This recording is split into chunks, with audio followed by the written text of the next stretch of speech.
அனைவருக்கும் வணக்கம். என்னுடைய பெயர் அருண். நான் சேலத்தில் வாழ்ந்து வருகிறேன். எனக்கு இன்ஸ்டாகிராம் பயன்படுத்தக்கூடிய பழக்கம் இருந்தது. தினமும் என்னை நான் அழகாக புகைப்படங்களை எடுத்து இன்ஸ்டாகிராமில் பதிவிடுவேன். இரவு நேரங்களில் எனக்கு யாரெல்லாம் லைக் செய்கிறார்கள், யாரெல்லாம் கமெண்ட் செய்திருக்கிறார்கள் என்று அந்த பதிவை பார்ப்பது வழக்கம். இப்படி இரவில் தினந்தோறும் நான் அதிக நேரம் இன்ஸ்டாகிராம் பார்ப்பேன். ஒரு நாள் திடீரென எனக்கு ஒரு மெசேஜ் வந்தது. அதில், ஹாய், என்னுடைய பெயர் சுகன்யா, நானும் சேலத்தை சேர்ந்த பெண்தான். எனக்கு திருமணமாகி 30 வயதாகிறது. ஒரு பையனும் இருக்கிறான். என் கணவனுடன் சேர்ந்து வாழ பிடிக்கவில்லை. அதனால் விவாகரத்து வாங்கிவிட்டு தனியாக நான் வசித்து கொண்டு இருக்கிறேன். நான் உங்களுடைய பதிவை இன்ஸ்டாகிராமில் அதிகமாக பார்ப்பேன். எனக்கு ரொம்ப பிடித்திருந்தது என்று எனக்கு மெசேஜ் வந்தது. நீங்கள் உங்களை பற்றி சொல்லுங்கள் என்றும் எனக்கு மெசேஜ் அனுப்பியிருந்தார். உடனே நானும் சேலத்தில் தான் இருக்கிறேன். எனக்கு இன்னும் கல்யாணம் ஆகவில்லை. எனக்கு தற்போது 25 வயது தான் ஆகிறது. நான் இன்ஸ்டாகிராமில் புகைப்படத்தை பதிவிட்டு ஜாலியாக ஊர் சுற்றி கொண்டு இருக்கிறேன் என்றும் நான் சொன்னேன். அதற்கு அப்புறமாக நாங்கள் இருவரும் நன்றாக நெருங்கி பழக ஆரம்பித்தோம். நாட்களும் ஓடியது. எனக்கும் அவளுக்கும் இன்னும் நெருக்கமும் அதிகமானது.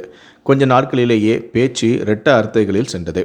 ஃபோனிலேயே வீடியோ காலில் நாங்கள் எங்களுடைய உடம்பையும் காட்டிக்கொண்டோம். இப்படியே நாங்கள் நாட்களும் ஓடியது. அவளுக்கோ என் மீது ஆசையும் அதிகமானது. ஒரு நாள் அவள் என்னுடைய வீட்டிற்கு வர முடியுமா என தயங்கிக் கொண்டே என்னிடம் கேட்டாள். நானும் பயந்து போய் யாராவது பார்த்தால் தப்பாகிவிடுமே என்று நான் சொன்னேன். அப்போது அவளோ, என்னுடைய ஊரை விட்டு வெளியே தான் உள்ளது, சுற்றி தோட்டம்தான் இருக்குது, யாரும் வரமாட்டாங்க, என் பையன் கூட ஸ்கூலுக்கு போயிட்டான், எந்த தொந்தரவும் இல்லை என்று சொல்லி அவள் அட்ரஸை அனுப்பினாள். அந்த அட்ரஸை பார்த்ததும் எனக்கு இன்ப அதிர்ச்சி. காரணம், அது என்னுடைய கிராமத்துடைய பக்கத்து கிராமம்தான். நானும் சாரி வாரேன்னு சொல்லிட்டு ஃபோனை வைத்துவிட்டு நல்ல நீட்டாக குளித்து செண்டெல்லாம் அடித்து கொண்டு புதிய ஒரு ட்ரெஸ்ஸை போட்டுக்கிட்டு அவளை பார்ப்பதற்காக அவளுடைய வீட்டுக்கு சென்றேன். அவள் அனுப்பிய அந்த அட்ரஸுக்கு சென்று கொஞ்சம் தூரமாக நின்று அவளுக்கு ஃபோன் செய்தேன். நான் உன் வீட்டுக்கு பக்கத்திலே தான் இருக்கிறேன், உன் வீட்டுக்கு வரவா எனவும் கேட்டேன். அவளும் ஃபோன் பேசிக்கொண்டே வீட்டின் கதவையும் திறந்தாள். எனக்கு சிக்னலும் கொடுத்தாள். நானும் உடனடியாக அவளுடைய வீட்டுக்கு போனேன். அவளை பார்க்க அவளோ புடவை கட்டிக்கிட்டு தேவதை மாதிரி அழகாக இருந்தாள். நானும் உள்ளே போனதும் கதவை உடனடியாக பூட்டிவிட்டாள். கொஞ்சம் கூட அவள் தாமதிக்கவில்லை. நேராக என்னை படுக்கை அறைக்கு அழைத்து சென்று விட்டாள்.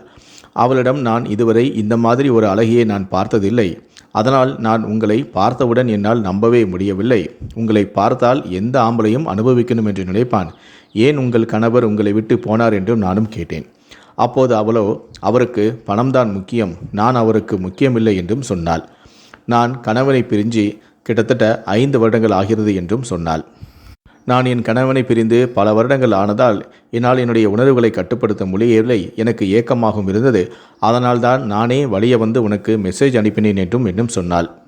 நானும் உடனே, கவலைப்படாதே, உன்னுடைய ஆசையை நான் நிறைவேற்றுகிறேன் என்று சொல்லி அன்று அவளுடைய வீட்டில் நான் உல்லாசமாக இருந்தேன். அதன் பிறகு நான் என்னுடைய வீட்டுக்கு கிளம்பும்போது தான் அவளுடைய வீட்டில் அவளும் அவளுடைய கணவன் குழந்தையும் ஒன்றாக எடுத்த புகைப்படத்தை பார்த்தேன். அதை பார்த்ததும் எனக்கு மேலும் அதிர்ச்சி காத்திருந்தது. காரணம், அவளுடைய கணவனை நான் ஏற்கனவே பார்த்தும் இருக்கிறேன். அவள் எங்கள் கிராமத்திற்கு வந்து நிறைய வீடுகளுக்கு பெயிண்ட் அடித்திருக்கிறார். அவர் ஒரு பெயிண்டர் என்பதும் எனக்கு நன்றாக தெரியும். அது மட்டுமல்ல, அதன் பிறகு எனக்கு அவள் மீது சந்தேகமும் ஏற்பட்டது. அதன் பின் நான் அவளுடைய அந்த பெயிண்டரை பற்றி விசாரணை செய்ய ஆரம்பித்தேன். அப்போதுதான் எனக்கு ஒரு உண்மையும் தெரிந்தது. அதாவது, சுகன்யா என்னிடம் சொன்னது அனைத்துமே பொய் என்று. அதாவது, அவள் கணவனை இன்னும் பிரியவும் இல்லை, விவாகரத்து செய்யவும் இல்லை. அவள் கணவனோடு தான் வாழ்ந்து வருகிறாள். அவளுக்கு உடல் தேவை அதிகமாக இருந்தது.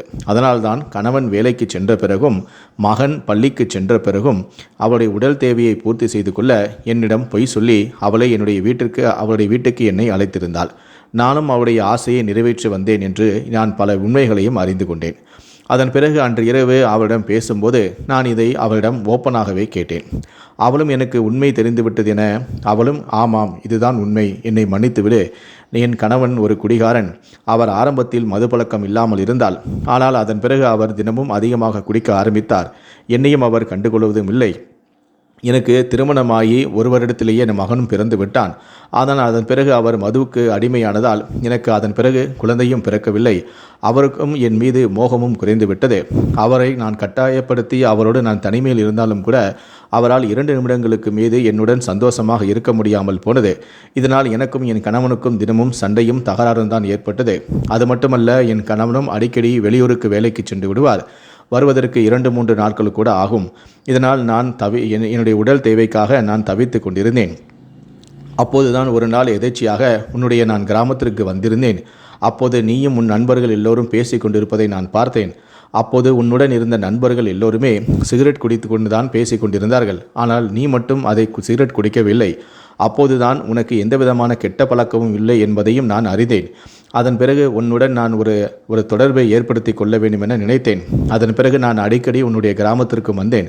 ஆனால் உன்னுடன் பேசக்கூடிய வாய்ப்பு எதுவுமே கிடைக்கவில்லை. அப்போதுதான் ஒரு நாள் நான் உன்னுடைய கிராமத்திற்கு வரும்போது உன் நண்பனும் நீயும் சேர்ந்து விதவிதமான ஃபோட்டோக்களை செல்போனில் எடுத்துக்கொண்டிருந்தீர்கள். அப்போது விசாரிக்கும் போது தான் நீ இன்ஸ்டாகிராமில் அக்கௌண்ட் வைத்து தினமும் உன்னுடைய ஃபோட்டோவை அதில் பதிவிட்டு இருக்கிறாய் என்பதை நான் அறிந்தேன். அதன் பிறகு உன்னை நான் தேடி கண்டுபிடித்து உனக்கு நான் மெசேஜும் அனுப்பினேன். உன்னை என்னுடைய வீட்டுக்கும் அழைத்து உன்னுடனும் நான் உல்லாசமாக இருந்தேன் என அனைத்து உண்மைகளையும் சொல்லிவிட்டாள். இதை கேட்டதும் எனக்கு அதிர்ச்சியாக இருந்தது.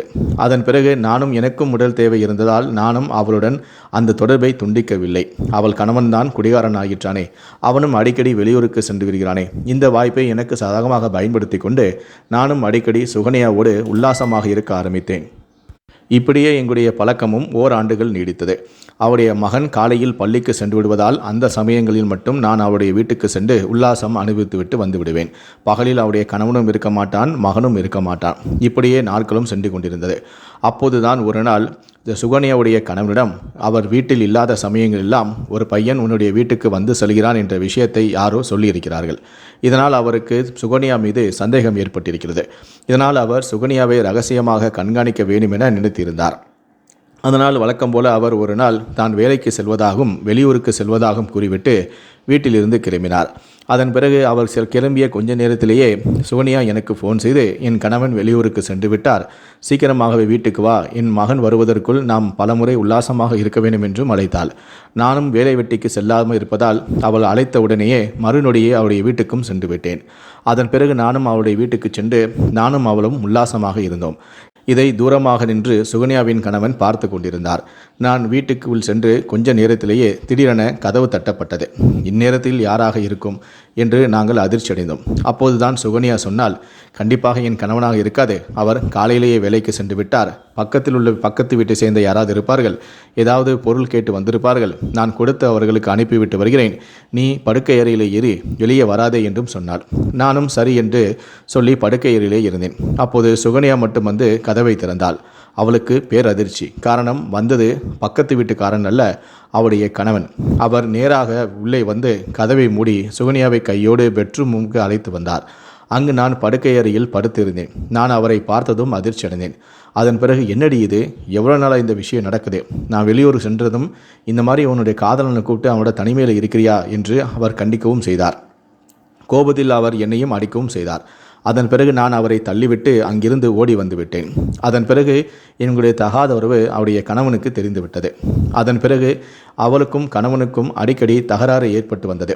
அப்போதெல்லாம் சுகன்யா அவன் கணவனிடம், நீ ஒழுங்காக இருந்தால் நான் ஏன் கண்டவனை எல்லாம் வீட்டுக்குள் விடப் போகிறேன், நீ எப்போதும் குடித்துக்குட்டு உன்னுடைய உடம்பையும் கெடுத்து விட்டாய், என்னையும் நீ கண்டு கொள்ளாமல் ஆக்கிவிட்டாய், அப்படி இருக்கும்போது என்னுடைய உடல் தேவைக்கு நான் என்ன செய்வேன், நான் இப்படி தான் செய்வேன் என்று அவள் கணவனையே எதிர்த்து பேச ஆரம்பித்தார். அவருடைய கணவனும் தன்னால் இயலாது என்பதை உணர்ந்து கொஞ்ச நாட்களிலேயே அவர் சுகன்யாவுடன் சண்டை போடுவதையும் நிறுத்தி கொண்டார். அதன் பிறகு சுகன்யா, நான் என் கணவனை சமாளித்து விட்டேன், அவர் இனி பிரச்சனை பண்ண மாட்டார், நீ என்னுடைய வீட்டுக்கு மலையபடி வா, நாம் சந்தோஷமாக இருக்கலாம் என்றும் கூறினாள். அதன் பிறகு அவருடைய கணவன் வீட்டில் இல்லாத சமயங்களில் மீண்டும் எங்களுடைய தகாத உறவு தொடர்ந்தது. அதன் பிறகும் நானும் அடிக்கடி அவருடைய வீட்டுக்கு சென்று சுகன்யாவோடு உல்லாசமாக இருக்க ஆரம்பித்தேன். இந்த விஷயமானது மீண்டும் அவருடைய கணவனுக்கு தெரிந்தது. அதன் பிறகு அவர் மீண்டும் சண்டையிட ஆரம்பித்தார். ஒரு கட்டத்தில், என்னால் முடியவில்லை என்றால் நீ யார் கூட வேணாலும் போய் படுப்பியா என அவளுக்கும் சுகன்யாவுக்கும் கடுமையான சண்டையும் ஏற்பட்டது. ஒரு கட்டத்தில் அவர் தன் மனைவியை கொடூரமாக தாக்கவும் ஆரம்பித்தார். இதனால் அதிர்ச்சியான சுகன்யா, இனி நான் உன்னோடு வாழ மாட்டேன், நான் என்னுடைய அம்மா வீட்டுக்கு போகிறேன், தன்னுடைய குழந்தையை அழைத்து கொண்டு அதே பகுதியில் இருக்கக்கூடிய அவருடைய அம்மா வீட்டுக்கும் சென்று விட்டார். சுகன்யாவுக்கு அப்பா கிடையாது, அவர் இறந்து விட்டார். அவருடைய அம்மாவும் கூலி வேலை தான் செய்து வருகிறார். அதன் பிறகு அவர் அம்மா வீட்டுக்கு சென்று விட்டாள். எனக்கும் ஃபோன் செய்து நடந்த விஷயங்களையும் சொன்னாள். இனி நான் என் அம்மா வீட்டில் தான் இருப்பேன், என்னுடைய அம்மாவும் கூலி வேலை தான் செய்கிறாள், அவரும் அடிக்கடி வெளியூருக்கு சென்று விடுவார். அந்த சமயங்களில் நான் உனக்கு சொல்கிறேன், நீ என்னுடைய அம்மா வீட்டுக்கு வா, இங்கு வைத்து நாம் உல்லாசமாக இருக்கலாம் எனவும் கூறினாள். நானும் அதற்கு சரி என சொன்னேன். அதன் பிறகு அவள் கணவனை விட்டு பிரிந்து வந்ததால் அவளுக்கு பணம் தேவையும் இருந்தது. நானும் வேலை வெட்டிக்கு செல்லாமல் தான் இருந்தேன். அதனால் என்னிடமும் அவளால் பணம் கேட்க முடியாது. இதை உணர்ந்த அவள் அருகில் இருந்த ஒரு பள்ளியில் காலை சத்துணவு உணவு ஆக்கக்கூடிய சமையல் வேலைக்காக அவளும் சென்றாள். சமையல் வேலை முடித்துவிட்டு காலையிலேயே திரும்ப வீட்டுக்கு வந்து விடுவாள். அவளுடைய அம்மா வீட்டில் இல்லாத சமயங்களில் என்னை வீட்டுக்கு அழைப்பாள். நானும் அவள் வீட்டுக்கு சென்று அவளோடு உல்லாசமாக இருக்க ஆரம்பிப்பேன். அதன் பிறகு கூட நாங்கள் இரவிலும் உல்லாசமாக இருக்க ஆரம்பித்தோம். அவருடைய அம்மா வெளியூருக்கு சென்று விட்டால் இரவில் வீட்டில் யாரும் இருக்க மாட்டார்கள். அந்த சந்தர்ப்பத்தை நாங்கள் பயன்படுத்தி கொண்டு அதன் பிறகு நாங்கள் இரவிலும் உல்லாசம் இருக்க ஆரம்பித்தோம். சுகன்யா தன்னுடைய கணவனை பிரிந்து வந்தாலும் கூட அவருடைய மகனுக்கு ஏதாவது தேவை என்றால் தன்னுடைய மகனை தன் கணவனிடம் அனுப்பி விடுவாள். அவனும் சென்று அவனுக்கு ஏதாவது தேவை என்றால் தன் தந்தையிடமிருந்து வாங்கியும் வருவான். அவருடைய தந்தை வெளியூரிலிருந்து உள்ளூருக்கு வந்து வீட்டில் தங்கும் சமயங்களில் கூட அவருடைய மகன் இன்று நான் அப்பாவோடு தூங்குகிறேன் என சொல்லிவிட்டு தன் தந்தையுடன் தூங்கிச் சென்று விடுவான். அந்த நாட்களை தான் நாங்கள் எங்களுடைய உல்லாசத்துக்கு பயன்படுத்த ஆரம்பித்தோம். ஆரம்பத்தில் சுகன்யா மகனோடு இரவில் தூங்குவதால் என்னை அவள் வீட்டுக்கு அழைக்க மாட்டாள். தன்னுடைய மகனுக்கு தன்னுடைய தகாத உறவு தெரியக்கூடாது என நினைத்தாள். ஆனால் தற்போது அவள் அம்மா வீட்டில் இருப்பதால் அவருடைய மகனை அவருடைய கணவன் வீட்டுக்கு அனுப்பிவிடுவாள். அவருடைய அம்மாவும் வெளியூருக்கு வேலை விஷயமாக சென்று விடுவாள். அதனால் வீட்டில் அவள் மட்டுமே தனிமையில் இருப்பாள். அதனால் இப்போது இரவிலும் உல்லாசமாக இருக்க என்னை அவள் வீட்டுக்கு அழைப்பாள். தற்போது அவள் தாய் வீட்டுக்கு வந்த பிறகு அவளுடன் நான் பகலிலும் சில நாட்கள் இரவிலும் உல்லாசம் அனுபவித்து வந்தேன். இப்படியே எங்களுடைய தகாத உறவு தொடர்ந்து கொண்டே இருந்தது. இப்படி நான் அடிக்கடி சுகன்யா வீட்டுக்கு வந்து செல்வது அவளுடைய தாய் வீட்டின் பக்கத்தில் இருக்கக்கூடிய அவளுடைய ஒரு சில உறவினர்களுக்கு தெரிந்தது. இதனால் அவர்கள் அதிர்ச்சி அடைந்தனர். அவர்கள் இது அறிந்து சுகன்யாவை கண்டிக்கவும் செய்தனர். ஆனால் என்னுடைய கணவன் சொல்லியே நான் கேட்கவில்லை, நீங்கள் சொல்லியா நான் கேட்கப் போயின சுகன்யா மீண்டும் இந்த தகாத உறவை தொடர்ந்தாள். பழையபடி என்னையும் அடிக்கடி வீட்டுக்கு அழைத்து உல்லாசமாக இருக்க ஆரம்பித்தாள். சுகன்யாவின் வீட்டை சுற்றி இருக்கக்கூடிய உறவினர்கள் அனைவருமே காலையில் வேலைக்கு சென்று விடுவார்கள். அதனால் எங்களுக்கு எந்த விதமான இடையூறும் இல்லாமல் நாங்கள் உல்லாசமாக இருக்க ஆரம்பித்தோம். சில நேரங்களில் நான் இரவிலும் கூட உல்லாசத்துக்கு செல்வேன். இதை அறிந்த அவருடைய உறவினர்கள் ஒரு நாள் எங்களை சுற்றி வளைத்து கையும் களவுமாக பிடித்து விட்டனர். இது எங்களுக்கு அதிர்ச்சியை ஏற்படுத்தியது. அது மட்டுமல்ல, அவர்கள் உடனடியாக போலீஸுக்கு தகவல் தெரிவித்தனர். போலீசாரும் உடனடியாக என்னையும் சுகன்யாவும் அழைத்து விசாரணை செய்தார்கள். அப்போது நாங்கள் இருவரும் கள்ளக்காதலன் அறிந்து போலீசார் கோபம் அடைந்தார்கள். அதன் பிறகு என்னை கடுமையாக எச்சரிக்கவும் செய்தார்கள். உன்னை தூக்கி உள்ளே போட்டு விடுவேன், ஆயுசுக்கு நீ ஜெயில தான் இருக்கணும் என்று என்னையும் மிரட்டினார்கள். இதனால் பயந்து போன நான் இனி சுகன்யாவை பார்க்க வரமாட்டேன், அவளுடனான இந்த தகாத உறவை நான் துண்டித்துக் கொள்கிறேன் என கூறினேன். போலீசாரும் என்னை எச்சரித்து அனுப்பிவிட்டனர். அதே போலதான் சுகன்யாவும் எச்சரித்தனர். போலீசார் எச்சரித்ததால் சுகன்யாவும் பயந்து விட்டாள். அதன் பிறகு உறவினர்கள் எல்லோரும் சேர்ந்து பழையபடி சுகன்யாவை அவருடைய கணவனுடன் சேர்த்து வைத்தார்கள். அப்போது அவர்கள் எல்லோரும் சொன்னார்கள், நீ இனி சேலத்தில் இருக்க வேண்டாம், உன் மனைவியை கூட்டிக் கொண்டு நீ கோவைக்கே சென்றுவிடு, தூரமாக இருந்தால்தான் உன்னுடைய மனைவி கள்ளக்காதலை தொடர மாட்டாள் எனவும் சொன்னார்கள். அதன் பிறகு அவருடைய கணவன் சுகன்யா தன்னுடைய மகனை அழைத்து கொண்டு கோவைக்கு சென்று விட்டார். ஆனால் சுகன்யாவால் தினமும் உல்லாசமாக இருந்துவிட்டு இப்படி திடீரென உல்லாசம் இருக்க முடியாமல் போனதால் அவளால் அவளை கண்ட்ரோலே பண்ண முடியவில்லை. அவள் தினமும் அவருடைய கணவனோடு சண்டையிடவும் ஆரம்பித்தாள். அவள் கோவைக்கு சென்ற ஒரு வாரத்திலேயே கணவனுடன் இனி வாழ மாட்டேன் என அவரை பிரிந்து மறையபடி சேலத்திற்கே வந்துவிட்டாள். வந்ததுமே எனக்கு முதல் வேலையாக ஃபோன் செய்து, நான் என் கணவனை விட்டு பிரிந்து வந்துவிட்டேன், நாம் மீண்டும் பழையபடி சந்தித்து நம்முடைய காதலை வளர்க்கலாம் எனவும் கூறினாள். நானும் அதற்கு சரி என சொன்னேன்.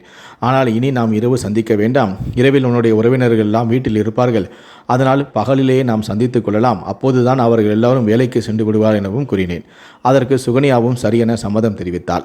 அதன் பிறகு மீண்டும் எங்களுடைய தகாத உறவு தொடர்ந்தது. நானும் சுகன்யாவும் அடிக்கடி பகலில் சந்தித்து மீண்டும் உல்லாசமாக இருக்க ஆரம்பித்தோம். இரவு நேரங்களில் நாங்கள் ஃபோனில் பேசுவதையும் வழக்கமாகி கொண்டோம். ஒரு நாள் அப்படிதான் சுகன்யா இரவு என்னோடு வீடியோ காலில் பேசிக்கொண்டு இருந்தாள். அப்போது எதேச்சியாக அவருடைய வீட்டுக்கு அவருடைய சித்தப்பா வந்தார். அவர் நானும் சுகன்யாவும் செல்போனில் வீடியோ காலில் பேசியிருப்பதை பார்த்து அதிர்ச்சியடைந்தார். இதனால் அவர் தன் சுகன்யாவை கண்டிக்கவும் செய்தார். ஒரு கட்டத்தில் அவர் சுகன்யாவை அடிக்கவும் செய்தார். இதனால் கோபமான சுகன்யா திருப்பி அவருடைய சித்தப்பாவையும் அடித்தார். அவர்கள் இருவருக்கும் இடையே கைகலப்பு ஏற்பட்டது. அந்த சமயத்தில் நான் வீடியோ காலில் அனைத்தையும் நான் கவனித்து கொண்டு தான் இருந்தேன். இவர் இருவரும் சண்டையிடுவதையும் பார்த்து எனக்கும் கோபம் வந்தது. அவர் எப்படி என் சுகன்யாவை அவர் அடிக்கலாம் என எனக்கும் ஆத்திரம் ஏற்பட்டது. உடனடியாக நானும் பைக்கை எடுத்துக்கொண்டு சுகன்யா வீட்டுக்கு சென்றேன். சுகன்யாவுடைய சித்தப்பா ஒரு மாற்றுத்திறனாளி. அவருக்கு ஒரு கால் கிடையாது, அவர் கட்டை கால். அவருக்கு அந்த செயற்கை காலை வைத்து தான் அவர் நடக்கவும் செய்வார். அப்படி இருந்தும் கூட அவருக்கு இவ்வளவு திமிரா என எனக்கு கோபம் வந்தது. இதனால் நான் நேரடியாக வீட்டுக்கு சென்று சுகன்யாவுடைய சித்தப்பாவோடு நானும் சண்டையிட்டேன். கோபத்தில் அவரை நான் தள்ளிவிட்டேன். அவருக்கு அதனால் காயமும் ஏற்பட்டது. அவள் வலியாலும் துடிக்கவும் செய்தார். ஆனால் நான் அதனை பொருட்படுத்தவில்லை. யாராவது என் சுகன்யா மீது கை வைத்தீங்கள் என்றால் உங்களை நான் கொண்டு விடுவேன் என அனைவரையும் எச்சரித்துவிட்டு நான் மீண்டும் என்னுடைய வீட்டுக்கு வந்தேன். இதனால் சுகன்யா ரொம்ப சந்தோஷப்பட்டாள். ஆனால் சுகன்யாவுடைய உறவினர்களுக்கு அதன் பிறகு ஆத்திரம் தலைக்கேறியது. அதிலும் குறிப்பாக சுகன்யாவுடைய சித்தப்பாவுக்கு கடுமையான ஆத்திரம் ஏற்பட்டது. இதனால் கோபமான அவரோ அரிவாளை எடுத்துக்கொண்டு சுகன்யாவை வெட்டினார். இதனால் அதிர்ச்சியான சுகன்யா சித்தப்பாவை தள்ளிவிட்டு வீட்டுக்குள் ஓடிச் சென்று படுக்கை அறையின் கதவை மூடிக்கொண்டாள். அதன் பிறகு சித்தப்பா ஆத்திரம் தீரவில்லை. அவர் கதவை உடைத்துக்கொண்டு சுகன்யாவை உள்ளே சென்று வெட்ட முயற்சி செய்தார். ஆனால் சுகன்யாவோ கதவை திறக்கவில்லை. அதன் பிறகு சரி, காலையில் பார்த்து கொள்ளலாம் என நினைத்துவிட்டு மறுபடியும் சித்தப்பா வீட்டுக்கு வந்து தூங்கிவிட்டார். மறுநாள் காலையில் சுகன்யாவுடைய அம்மா வேலையை முடித்துவிட்டு வீட்டுக்கு வர சுகன்யா படுக்கையில் இருந்து ரொம்ப நேரமாக வரவில்லை என்பதால் கதவை தட்டி தட்டி பார்த்தார். வரவே இல்லை. அதன் பிறகு அருகில் சென்று தன்னுடைய உறவினர்களெல்லாம் அழைத்து வந்து கதவை உடைத்து கொண்டு உள்ளே பார்க்க அங்கு சுகன்யா இரத்த வெள்ளத்தில் சரிந்து பிணமாக கிடந்தார். இதை பார்த்து அதிர்ச்சியடைந்த அவர்கள் உடனடியாக போலீசாருக்கு தகவல் தெரிவித்தனர். உடனடியாக போலீசாரும் வந்து இறந்த சுகன்யாவுடைய பிரேதத்தை கைப்பற்றி பிரேத பரிசோதனைக்காக அனுப்பி வைத்தனர். அதன் பிறகு சுகன்யாவுடைய அம்மா போலீசில் புகார் அளித்தார். அதன் பிறகு போலீசாரும் வழக்கு பதிவு செய்து விசாரணை செய்தனர். அப்போதுதான் இரவு நடந்த இந்த பிரச்சனையே அவருடைய அம்மாவுக்கு தெரிய வந்தது.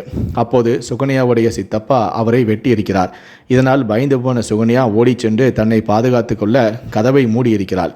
அவள் பயந்து போய் வெளியே வராமலே இருந்திருக்கிறார். ஆனால் அந்த சமயத்தில் அவள் உடலிலிருந்து அதிகமான இரத்தம் வெளியேறி அவள் மயங்கி ரூமுக்குள்ளேயே இறந்திருக்கிறார். இது போலீசாருடைய விசாரணையில் தெரிய வந்தது. இதை அறிந்து நானும் அதிர்ச்சி அடைந்தேன். இதை பற்றி உங்களுடைய கருத்துக்கள் என்ன அப்படிங்கிறத கீழே இருக்கக்கூடிய கமெண்ட் செக்ஷனில் மறக்காமல் சொல்லுங்கள். நன்றி, வணக்கம்.